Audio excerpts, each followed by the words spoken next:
So howdy everybody. Welcome to the live training. I feel like it's been a while. I was only gone a week, but I was gone a little more than a week, but we pushed that episode early and then we had this one. So I feel like it's been a while since we've done one of these. But it's great to have everybody here. I'm sure we'll have more people trickle in because this is like a lighter crowd than we normally have. Either that or they're like, oh, this doesn't have to do with building my business, which is wrong. And so they didn't chime in. But I think this is going to be a popular one, as people start going through the recording and stuff. So anyway, cool training. We've got my man Ranbir here, which fun fact was I ran ads for their gym, San Jose Barbell in San Jose, California. And a while back. Let's not forget Fitness for Quidditch. That's what I was going to say is then if you've taken the copywriting training in this course, you have seen the ads for Fitness for Quidditch. And this is the man behind Fitness for Quidditch, which was stupid fun. That was a fun project. I gotta pick that up again. Yeah, but definitely a fun project. So anyway, this Ranbir and I go way back, like 2 years way back, which isn't a lot, but in internet years is like 10 years. Yeah, it's like 5 years. It's a lifetime. Year, yeah. And so we met because I ran ads for him, and then a couple months ago I hired him to be my coach so I could get my fat ass in shape, and now Bobby has done the same. And anyway, we decided to bring him on because he's got a wealth of knowledge to share about fitness. And this is one of those things that Bobby and I, it's a little something you wouldn't expect in this course, but we think it's important, obviously, because we're trying to do something about it.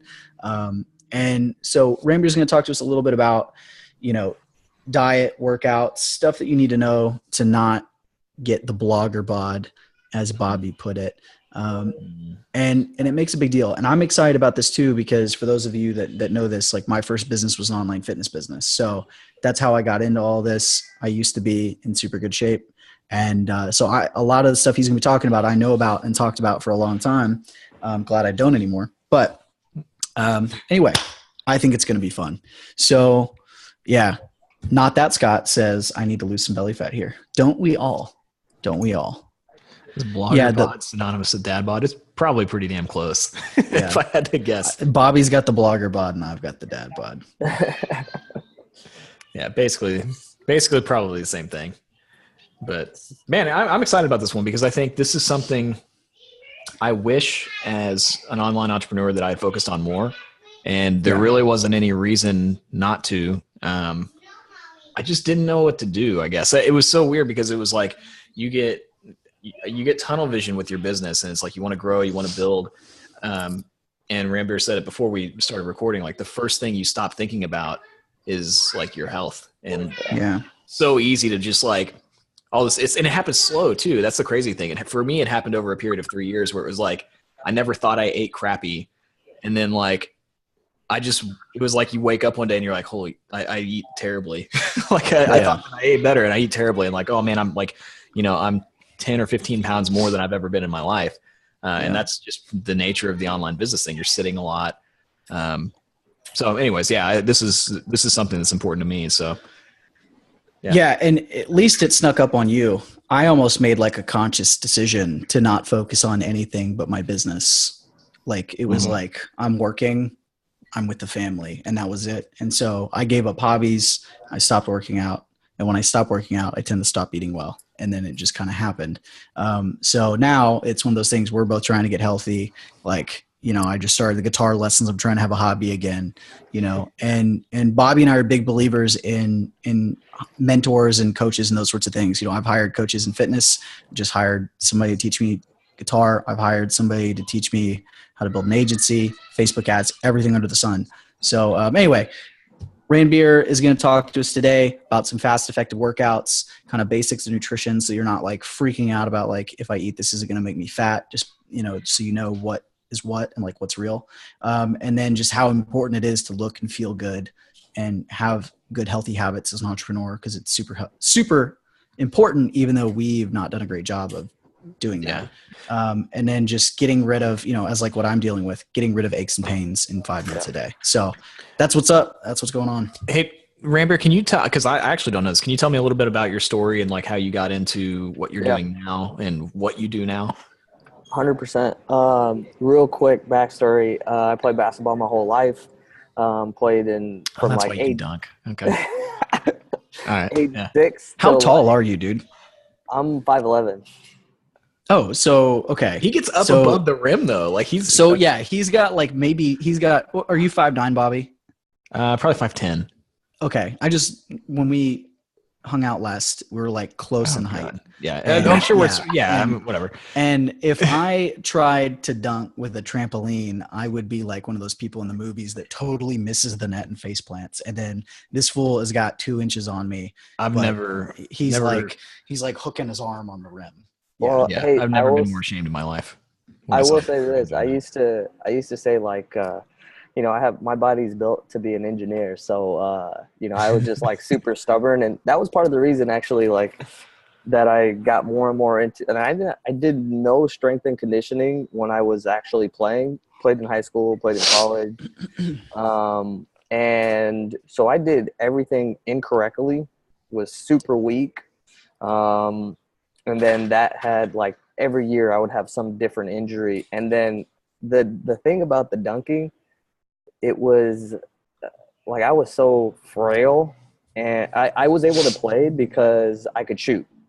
And I didn't get tired. So that was like it. But if somebody like even touched me, I would go flying. So, but anyways, like trying to dunk all the time, it was just like one of those fun things. But that really messed up my back. I had tons of like knee things going on, and it was all because I was weak, physically weak. So there were times where I couldn't walk because of the back pain. As from the ages of like 17 to 21, I could not walk sometimes, and I was a college basketball player. And so, the last year of me playing was when I was like, I got to do something about this. Doctors couldn't figure it out. The trainers couldn't figure it out. And that's what got me into strength and conditioning.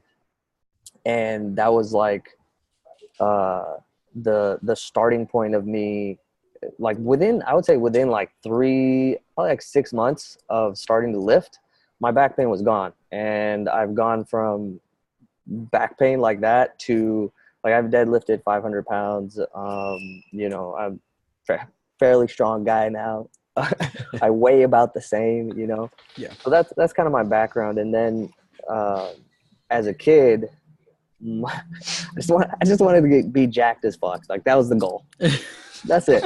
I used to watch, Arnold Schwarzenegger, Sylvester Stallone, all these guys. So that's kind of my backstory. And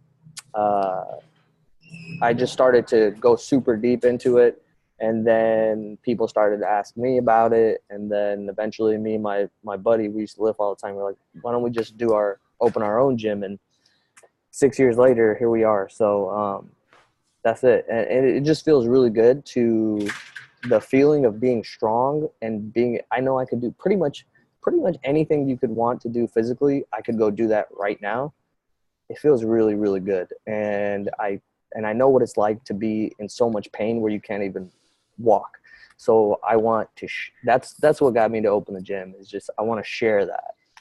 And how simple it really is. And you already mentioned some of the things, like, it's the first thing to go, but I think part of the thing is like, when we don't understand how something works, we're more likely to be like, that's not for me, or I couldn't do that, or whatever, Something that you said a little earlier, I think it was before we got on, was about how some people don't know how good it can feel. And so they don't really know what they're missing out on or how badly they need it. And like, for me, having, somebody that has gone from like where I'm at currently to having a 6-pack and, weighing like a $135 wet, pulling 400 something pounds deadlift, to now back to where I'm at. I remember what it felt like, and it feels really good. And, where you walk around and you notice people looking at you, you feel good, you're not worried about anything that you're wearing, you're really not worried that much about what you're eating.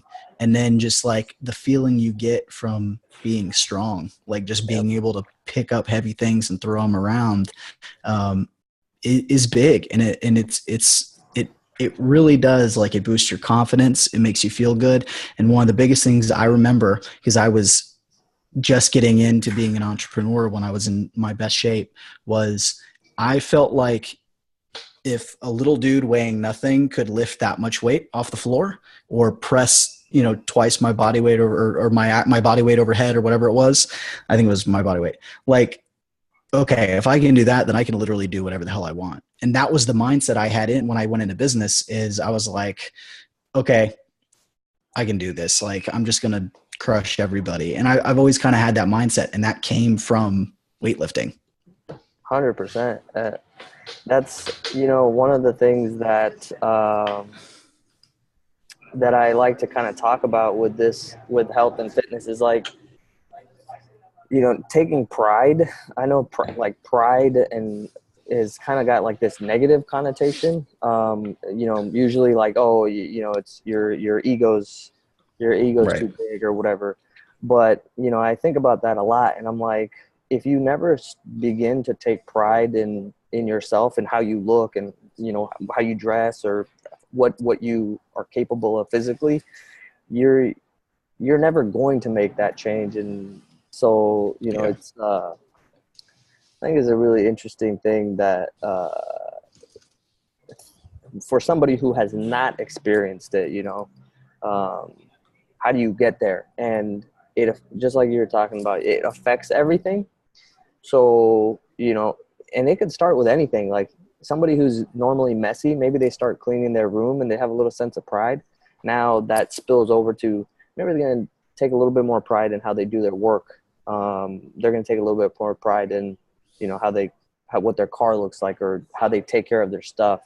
And that might spill, maybe I'm going to eat a little bit better. And so, that you're 100% right. Like for you, it was, you got strong and that affected everything else for you, and then you took that into business. So it's really interesting. I think it all feeds into each other. 100%. So for the topics, I think the first one, well, do you want to tackle them in that order? I mean, you gave me that info, but is there a particular way you want to take it? It'll be basically those topics, but I moved them around a little bit. Okay. I think it's important to figure out why you're doing something. So I think that kind of is what we're talking about right now. But the kind of one of the themes that I was thinking about with this was like, what's the common myths, and because these myths, which people just take as reality, are like the reasons a lot of people will never get results. So, when I'm saying like, and that goes in, but like this goes, everything is everything. That's that's why I use like money as an analogy all the time, is because the principles I believe are the same. So it's like, if you think, the only way to be healthy or lose weight is eating chicken breast and broccoli, and that doesn't sound very appetizing, you're going to say, well, you know what? It's not worth it to me. But in reality, like, you could eat whatever you want and still, I was even at the comment, hey, it's delicious. By the way, like, that's a different topic, but like people who say chicken breast is gross, like, you clearly don't have the little, they don't know how to cook recipe, and they don't know how to cook. Yeah. That's taking pride in a little bit of like, so let's step your cooking game up a little bit, which comes in hand, by the way. So, but yeah, so the first thing that I would kind of say is like, what is the importance of this? And so some of this stuff, like, we know Chick-fil-A is the shit. It's amazing.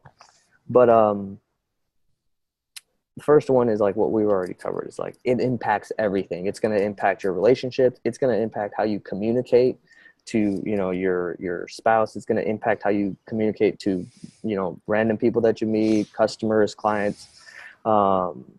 If you feel better about yourself, you're going to be a more pleasant person to interact with, and that's going to help you achieve your goals. You know, it's like really simple things. Well, even like your mood, it affects your mood. Yeah, Like 100%. working out regularly makes you a happier person. That's just a fact. When you work out, your body produces happy hormones and you smile like you're up to something. Like you can't help it. That's just what your body does. So yeah, I mean, they're exactly. And so my kind of like philosophy on things, like there's science that you can go look at, and there's studies that prove all this stuff. I just go to simplicity because it helps eliminate the overwhelm. So we all know, hey, I should probably work out. That's probably a good thing for me, right? I should probably eat some broccoli. I should probably eat some, eat less, oily fried foods. So, but 100%, like all this stuff now is being, backed up with, legitimate science. So if you're into that, like it's all there. Like it's without a doubt the best thing. Like, people on like antidepressants or whatever different kind of medicine, like they compare it to exercising, and exercising always has a better effect, or at least in conjunction with, whatever medicine. So, but I like to go to simplicity. Like the things that are right, you don't need to like get complicated. Like simple is better. So what are the big myths that you think hold people back, and kind of those fundamental simple things, principles you need to stick to that are kind of the foil of that? Well, let's see here. So we'll jump over to the nutrition stuff, because that's where most of the two areas where the big myths happen are nutrition and training. As far as nutrition goes, like there is no food that is going to, just by eating it, make you fat. There's no food that by eating it, it's going to make you skinny. It's going to be the quantity of food that you eat in relation to how much muscle you have and how active you are. Like that's it. And I know people still try to argue that, and there's all kinds of debates online. But they're wrong. Do the Hey, Donald Trump wrong. Everyone's entitled to their wrong opinion, right? So the first thing is like having a basic understanding of nutrition will help you, like it will take you a very long way. And this kind of stuff, doctors go to school for however many years, and they're only on average taking about 39 hours of nutrition. And they still, like, for a doctor to understand this kind of stuff, they have to do their own homework. Like they have to care about nutrition as the preventative and the solution, not just medicine. Right. So I'll go kind of over that. And in the meantime, if anybody has any particular like myths that come up that, or a belief that they have, put it in the comments, because that's always helpful to make it more specific to the person. But first of all, calories. All right, I like to look at it like this. It's like if I have a plot of land and I want to build a house there, I need to have materials. If I never send materials there, we're not going to have a house, right? So the materials are the calories. So you can't create a house out of thin air. So if I wanted to gain muscle, if I don't increase the amount of calories coming, I can't just get bigger. Like I have to put the material in. And if I want to lose the weight, it's not going to just disappear. I have to start bringing in less material, so that then I can take that, whatever is here, I can start using it up and take it away, right? A very simple way to look at it is like, look at the two extremes. What does it look like for someone to actually be starving, aka like 0 calories? They're skin and bones, right? Like, so prisoners of war, concentration camps, third world countries, they have nothing. So if you have 0 calories, you will wither away. I know we have this thing in America called starvation mode. And that means if you go an hour without eating, your body's going to somehow go into starvation mode and start just storing all this fat from nowhere. But It's just silly. yeah, I mean, look at the extremes. And then you have the person who's eating McDonald's, really high calorie foods all the time. What do they look like? I like to just observe what is the reality versus like just listening to people or whatever. So person who eats a lot of food is generally overweight. A person who eats no food or little food is going to be much, much smaller. So the next part of that is like, so calories come in 4 categories, right? You got fats. 1 gram of fat is 9 calories. 1 gram of carbs is 4 calories. Then you got protein, Bobby's favorite. You got 4 calories in 1 gram of protein. And then who's over there drinking beer? Yeah, I was just saying, who's drinking beer? You got the 4th category, which is alcohol, which is going to be 7 calories per gram, right? Just knowing that is a game changer, and most people don't know that, right? They know that if they're drinking beer all the time and eating ice cream, they're probably going to gain weight, but this kind of explains why, because beer has calories from alcohol and carbs. Ice cream has calories from fat and carbs, so those things add up. And why do you tend to lose weight when you eat chicken breast and broccoli? Because it's very low in calories. Yeah, and it's like very low in calories, and broccoli or vegetables in general, they don't have a lot of calories. Let me let you guys in on a little secret. Tilapia is like the cheapest fish and like the most flavorless fish on the planet. Like if you're not a fish person, go try and eat 100 grams of protein from tilapia. Okay, which is only 400 calories, and see how close to that target you get. You will be so full before you even get there. And that is the reason why it's trash fish. Healthy. Good thing it's not Tilapia Tuesday, but these healthy foods, right? They're considered healthy because they tend to have less calories and they fill you up. One thing that I always like to, like an example I really like is, have you guys had the McDonald's hamburger? The original, the OG. The original? The OG. Here's an even better question. Have you ever had the McDonald's McGangbang? Yes. Yes, I've never. Nice. I've heard of it. I'm very proud of you for having had a McGangbang before. One of my staff told me about that. I was like, "What is that?" He's like, "It's a McGangbang." I was like, "Okay, all right." It is, man. Secret menu items are the best menu items. Yeah. By the way, which one? What is that? Which one is that? It is a spicy chicken sandwich, like the patty stuffed between the double meat. Okay. Yep. That's incredible. And it's actually incredibly tasty. At least it was when I was in college. I haven't had it in many years. Well, it looks so. Brian is losing his mind over here laughing.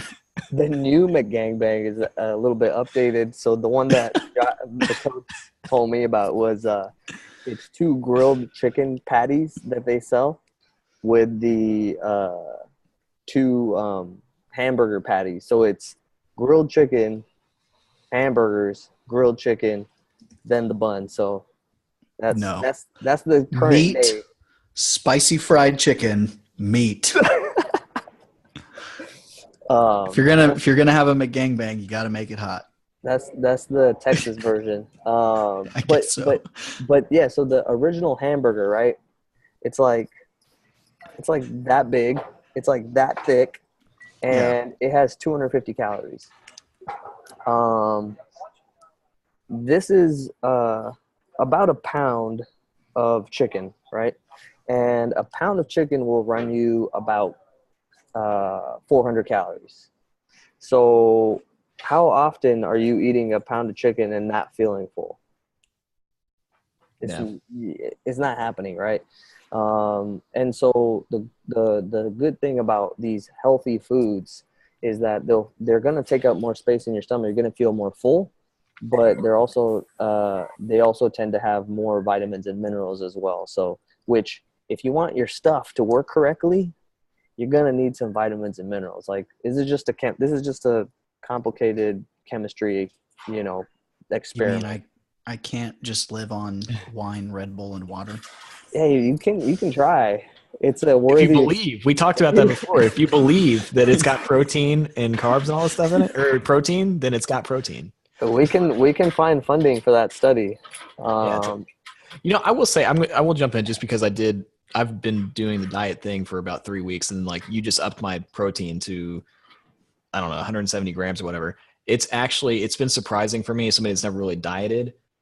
It's hard to eat. I've been joking about like, oh, you're making me eat so much protein. It's hard to eat that much. Like I've been full as hell. And I'm sitting there and I'm like, oh crap, I need 30 more grams of protein. And I've been having to I feel like I'm stuffing myself, which is weird because you think dieting and you think like it's You going to got be to no. be starving, yeah. Yeah. And I haven't been like, I'm full right now and I still have like 900 calories left for the day. And I'm like, how the hell am I going to get all this food in? So that's been surprising, but the simplicity thing too, um, you know, I thought it was going to be more difficult. I thought I was going to have to eat like food that tastes horrible, but I've been pretty much eating like normal stuff. It's just like less of it, and just more protein. Like I just had to change it a little bit, and I've already lost weight like in just the last couple of weeks. So it's pretty interesting, just from my perspective, somebody that's not in the fitness thing. Like it's not that hard once you know what to No, do. that's the thing is like, what I was saying was like people have these assumptions, and people have assumptions about everything, about making money, about relationships, but the truth is the truth, and that's why it helps to have somebody who knows what they're doing to kind of tell you and shorten Yeah. your learning curve. But yeah, like that's also the benefit of like eating a, a, a a big chunk of your meals being um, healthy, where they're low in calories but they fill you up. And then, because at the end of the day, you always will have room for something that you enjoy. And that really is the trick, because people set up these diets and almost always it's very restrictive or rigid. And when you do something that's restrictive, it will always end up in you binging at some point. When you have a rough day, when you get in an argument with somebody or something doesn't go right, then it's just that much easier to be like, you know what, fuck this. I already messed up earlier, and I really want these,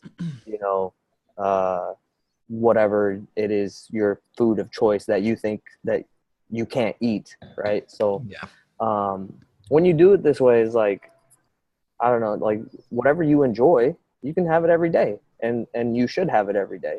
So during Tacos. tacos, like, and tacos, when you make them yourself, are actually very calorie friendly, macro friendly, Very true. But my one of my personal go-to, like, I eat everything. During any of my fat loss phases, I'm at Krispy Kreme several times a week. I'm at In and Nobody Out, saw like, that coming. no. I'm at and so, like Bobby said, though, like, I'll have two donuts though. I'll have two donuts and a cup of coffee, and it's great. And then I'm at In and Out several times a week. But it's because when you understand calories and how much you need, you can do that. But if you have that thought of like, oh no, if you eat donuts, you're going to get fat, you're setting yourself up for these types of issues. And I don't blame people either. And that's the other thing. Like, you should not feel bad that you haven't figured this out. Like, same thing with like the business stuff, is like, do not feel bad that you're not, ripped as so-and-so, or your business is not as good as so-and-so, because you have to learn. Like, you have to go through the learning process, and then as long as you're open to that, you will win, Yeah. So that stuff is very important. Just knowing the basics of calories, knowing that food all food is just a different packaging of a different amount of calories and vitamins and minerals, and you get to pick which ones you want. And as long as you don't exceed a certain amount of calories, which is individual, you'll be fine. Brian has a great question here. He says, so eat what you want to a responsible amount and train hard. Yeah, 100%. And even train hard. I mean, we'll get to that, but yeah, like make your you can body get results just work. through diet, but the training helps. And that's a very good point. So like, your training, because again, we have these myths that in order, especially now with Instagram, is like, if you want to get in shape, you have to go beast mode, because nobody is putting on Instagram their, Bobby, what'd you do today? RDLs. What was it? Yeah. Was it 3 sets of 8 today? I don't think I did 3. I think I'm still on 2. 2 sets of 8, I believe. 2 sets of 8. Yeah. Yeah. It was like RDL, and then what do you have me doing on day 2? It's all leg stuff. It's the leg accessory. Sumo squats.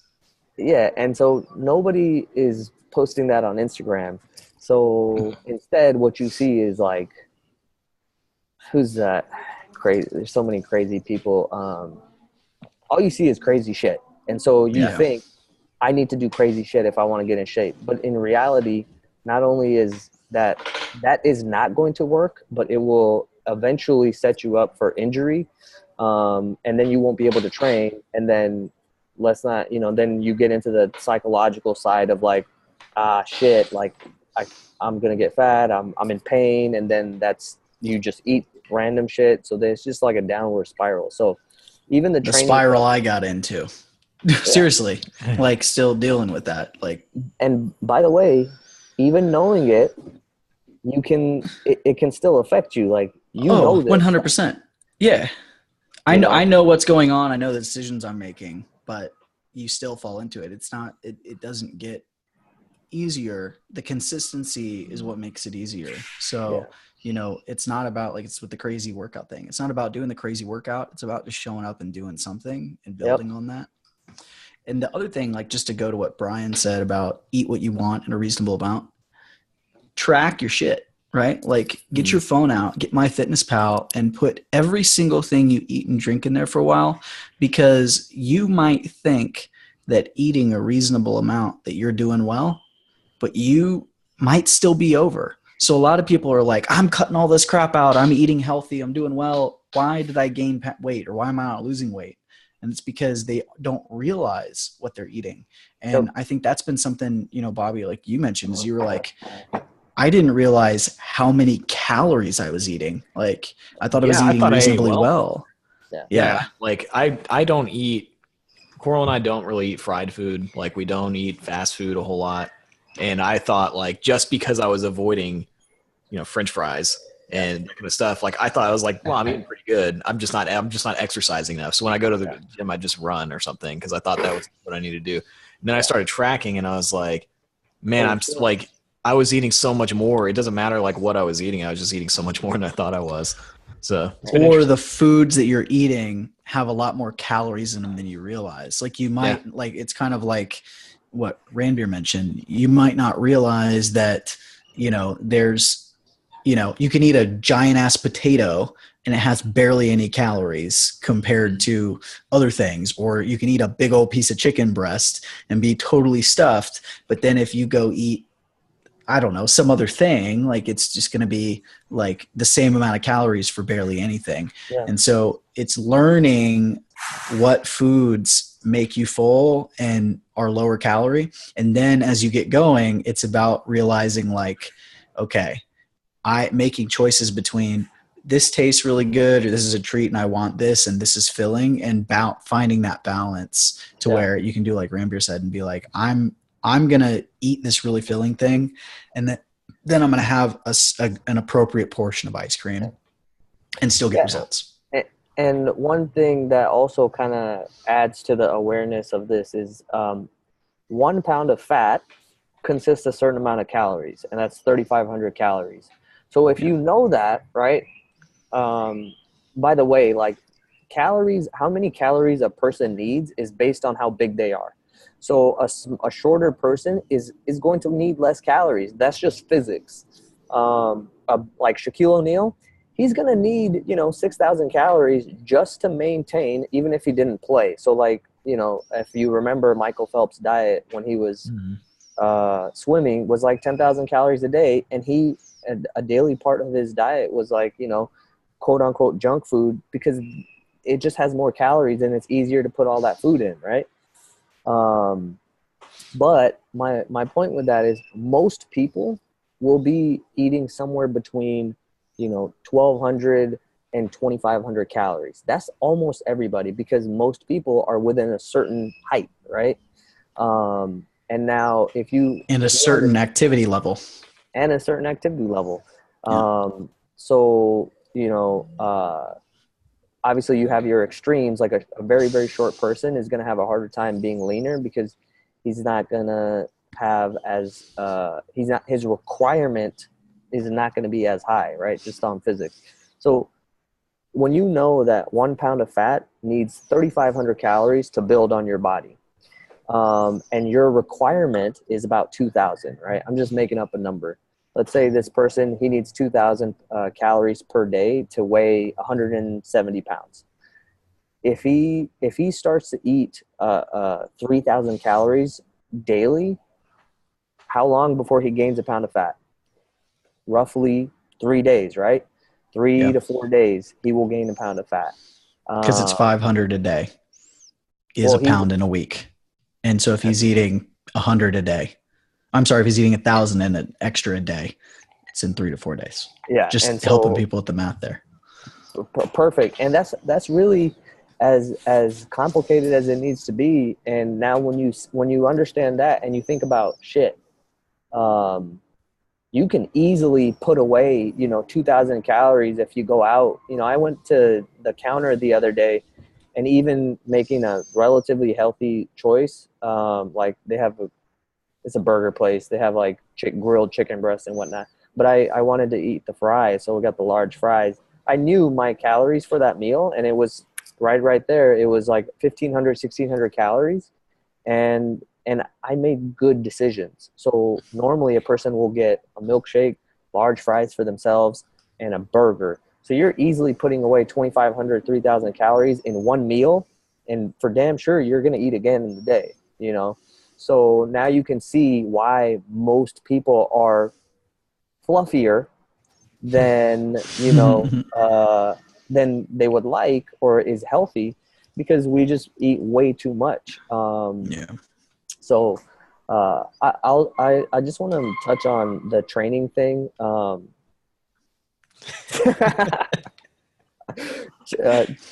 Training thing, and then we can go to questions. But with training,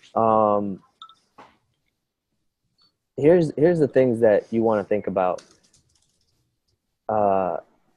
It doesn't have to be crazy. It doesn't have to be like beast mode. And in fact, it should not be. You should live at about 80% effort. Okay. Your goal is to try to make everything. And somebody mentioned like the fear of hurting themselves. So as a person who's hurt themselves many times because of not knowing form and not knowing technique, or being coached wrong back in the day, that's a huge fear of mine. Like it would literally be, I'm a pretty happy guy, chill guy. Being injured was like the thing that like made me depressed. So I know that feeling, but always be 80%. Always leave a couple reps in the tank. This thing about, oh, I need to max out. No, you don't. You don't need to max out. You need to make progress, right? And then how do you know if there's not a person there to show you how to make or your form look good and whatnot? The simplest thing is like make it look pretty, record yourself so you can see it. It doesn't take a genius. If something looks pretty, guarantee you it's going to be good form and technique. Like, you can have any person watch an ugly squat and they'll be like, that's probably not very good, right? And that will also go hand in hand with knowing how it feels on your body. Like if it's painful, pain is a beautiful piece of information that tells you what to do and what direction to go in, not to ignore. Yeah. Or to be depressed about, because it's literally like your brain's telling you, hey, this is not good. This will lead to damage. That's why the pain's there. So now we should adjust and do something different. And, you know, again, like very obvious things. If I put my hand on the flame, there's pain. Without thinking, I pull it away, because if I leave it there, ignore the pain, bad things, you know. That whole make it look easy thing, I've always kind of heard it too. Like when you go into the gym, you want to make it look so easy that if people are watching you, they're like, man, that person's stupid strong because they did that with no effort. And so if you can make it look effortless, not only will you stay healthy, but you'll impress people. But it was just that's kind of how you want to think about it.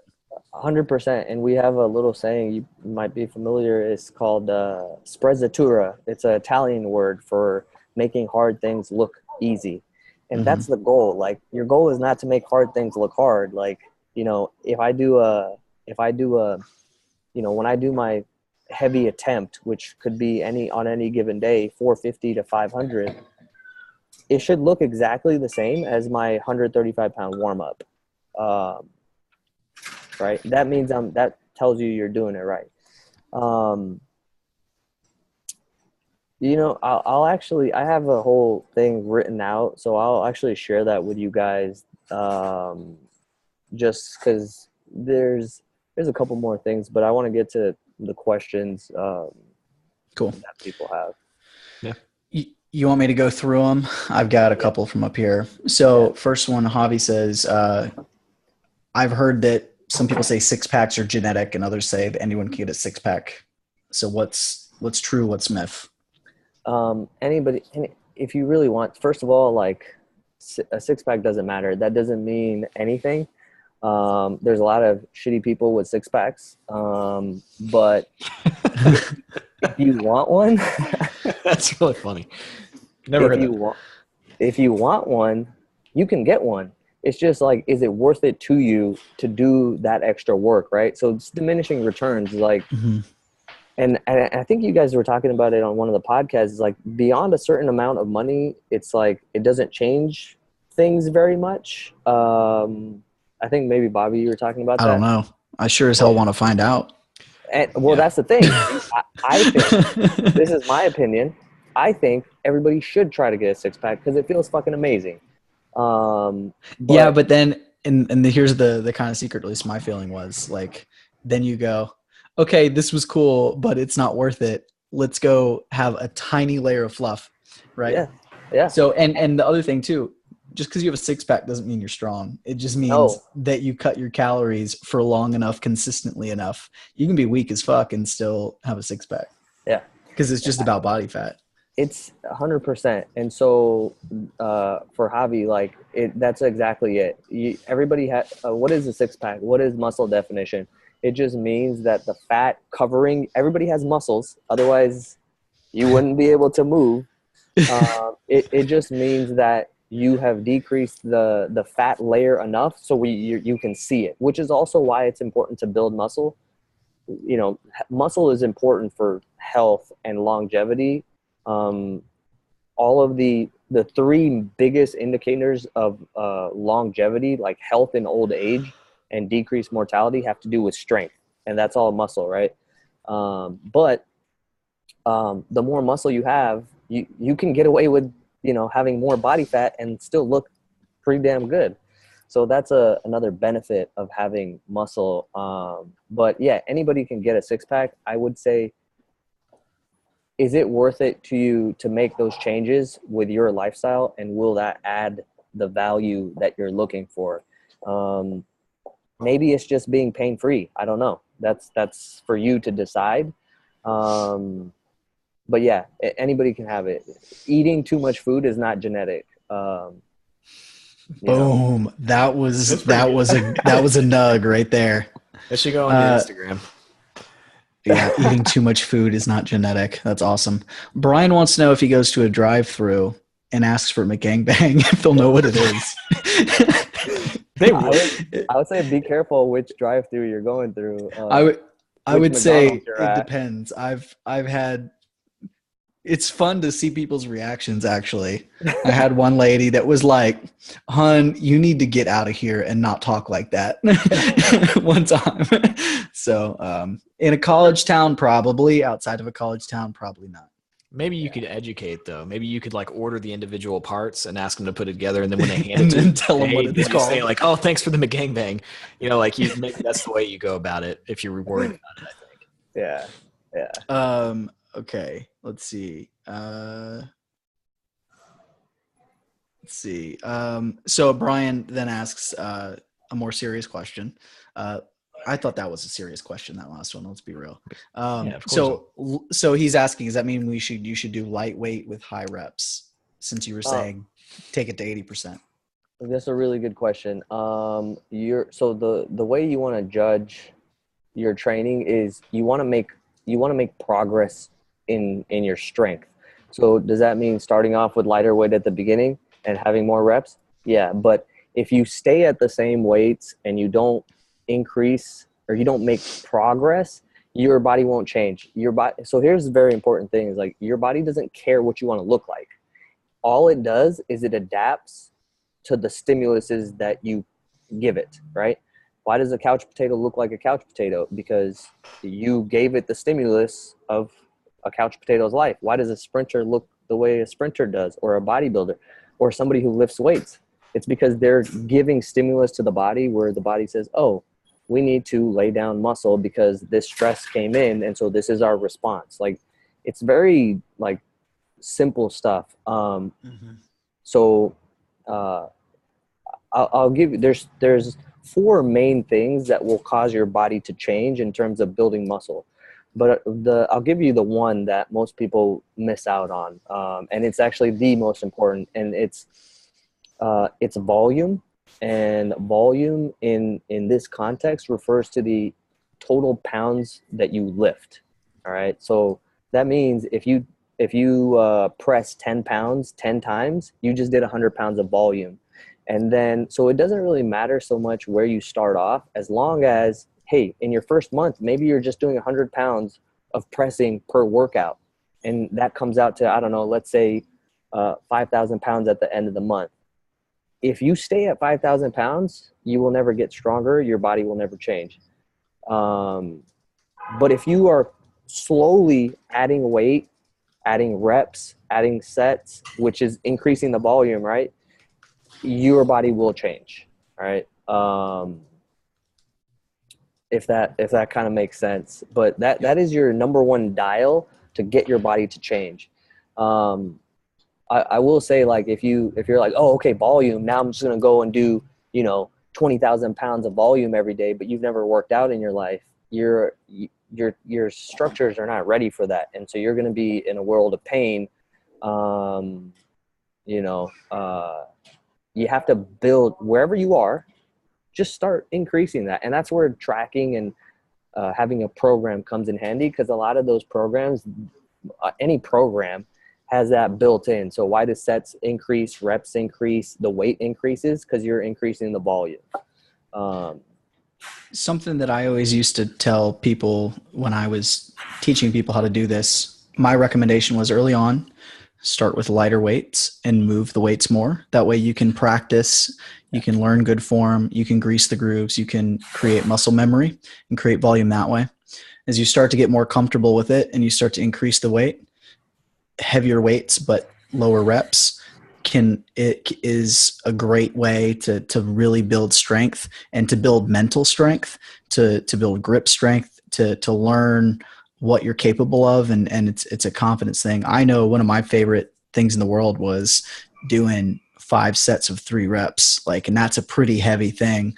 And then you were moving serious weight. That's serious. Yeah. And you're moving bigger weight at that point. And then a lot of people, then it can come down to a preference thing. I think some people I like smaller rep, heavier weight. Some people don't like that. But then, it can change based on preference, but I think you'll see like a lot of bodybuilders will go the higher rep route, and a lot of power lifters will go the other way. And then, you can change it up. So And that's a very good point. And it's really, again, like, as long as you're making progress, it won't really, at the end of the day, if you're doing something, you'll be fine.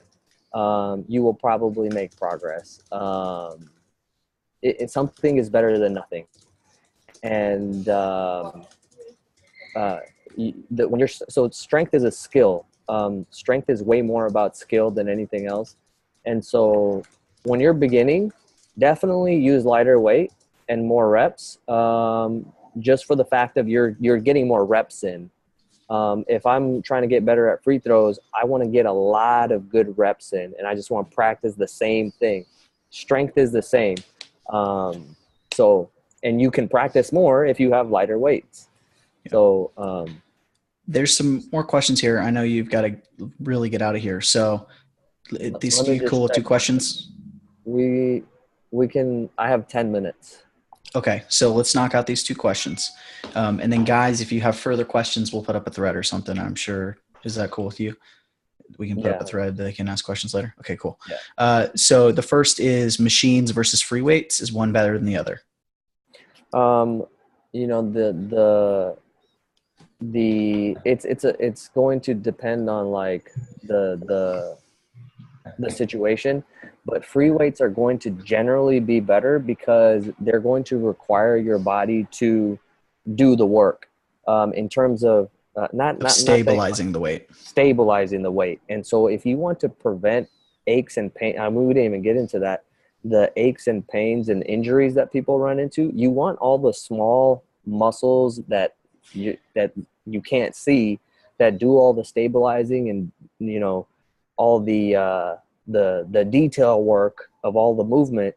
You want them to be strong. And so it's tougher to do that when the machine is there. One way that you can kind of ensure this no matter what is always go slow. Like, make your muscles do the work. So that means you should never be dropping into anything or momentum or gravity doing the work. You should always control everything.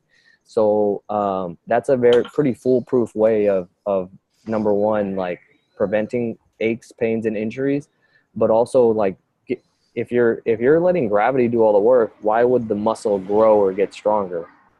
It wouldn't. You just open yourself up to more injury. So I would say, but there's a time and a place for machines. So, you know, if you're coming back from an injury, maybe you are currently working through an injury and a free weight movement isn't appropriate. So they're tools. They're tools. You know, I'm not going to throw away a table saw just because I don't use it every day, right? When the time comes, that's the right tool. So that's how you want to look at that. Perfect. And then last question is, what's your opinion on cardio versus strength training? I know we've talked a lot about strength training. There's probably a reason for that, guys. But why don't you give your thoughts on that? So again, if you just look at the reality, people who strength train almost always look better, are generally healthier.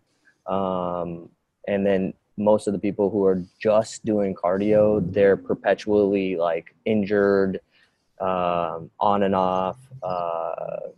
They don't have the muscle definition because cardio doesn't build muscle. That being said, here's an easy way to look at this. You want to make your body do some work in terms of, let's get strong. Let's lift some weights, body weight, dumbbells, kettlebells, whatever you want. That's your choice. Let's do that 2 or 3 times a week. Let's get our heart rate up. So whatever cardio is your preference, once a week, right? Get your heart rate up. Move your body as much as possible. So this is like lights, walking, playing around with the kids, doing yoga. Those things don't cost your body any recovery, but they're very important, and they're very beneficial. So if your goal is to look better and increase your health, you want to have a base of strength. And so the last little thing about that I'll say is, like, there's a hierarchy of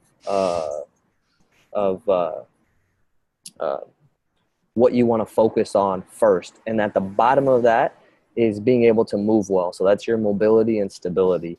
And then the next two pieces are strength, being able to move your body weight, and then being able to move external weight. Then is cardio. So if you try to go out of order, you're asking for injuries. So cardio is way down the list. If you get stronger, you're going to be in better shape. Your cardio will improve as well. Oh, and by the way, weightlifting and even bodyweight exercise is incredible cardio. Cardio just means cardiovascular exercise. You know, go do push-ups and then squats and then push-ups, then squats, and see how out of breath you are. That's a sign you're doing cardio. Well, Ranbir, do you have any final closing thoughts? I think your emphasis on movement is so huge, but you know, anything that you wanted to end with before you go start coaching people in person? Yeah. So, you know, if anybody, like I said at the beginning, like my goal, I want everybody to be able to feel what it feels like, because everybody is capable, just like everybody is able to do, you know, make money and do what you guys are doing. In terms of your business, anybody can do this for their body as well. So, and that's what I want to share. So, you know, I'm in the group. If you guys ever have questions, feel free to message me. You know, you can send me a message privately. It's up to you. And then I'm going to share with these guys my notes that I had written out for this, and it'll kind of round out, you know, the discussion, and then I'll throw in the workouts, and then the big thing I didn't get to, but I'll make a separate video for you guys for this, is like the 5-minute flow, which is the key to, you know, becoming pain-free. Like, I played sports my whole life. I was always in pain. Since I've been doing the 5-minute flow the last 4 years, I'm like, I could break out to a sprint right now, like all out at any given time. So I'll share that. This 5-minute flow thing, Ranbir's been trying to get me to do it forever. And it's one of those things I've just been too lazy to do. It's like, I keep going like, oh, I'll get to that after I do all this other stuff. And you guys don't know this, but I deal with like a lot of really bad hip pain. And so it got so bad when I was on vacation that I couldn't move my right leg like past my hip. Like I was just basically like dragging my leg along.